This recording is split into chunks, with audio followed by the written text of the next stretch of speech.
Hey, bienvenue à toi dans cette nouvelle vidéo. Aujourd'hui c'est déjà le 3e épisode de Comme un chef.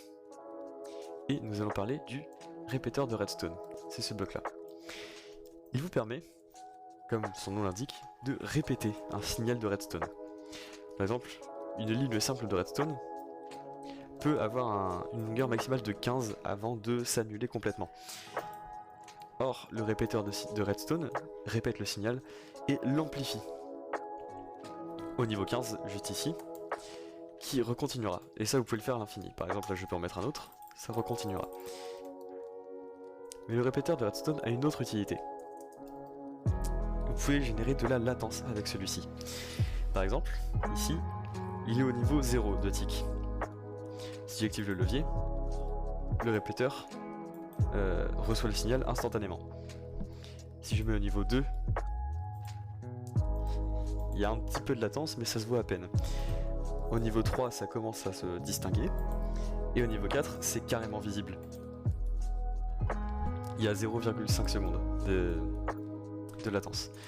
Et ça permet de créer des très longues latences si vous enchaînez plusieurs répéteurs de redstone à la suite.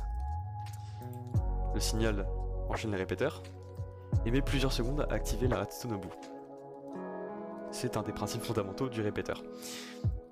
Maintenant, grâce à ça, vous pouvez créer des boucles de redstone avec des signaux qui se répètent tout un certain nombre de temps à la minute.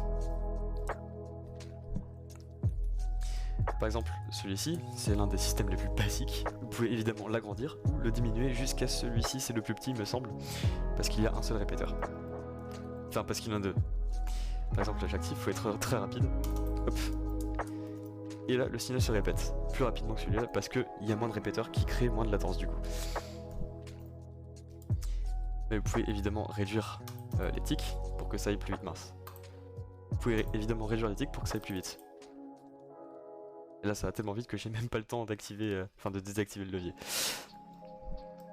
Le répéteur de redstone a tout de même une autre utilité.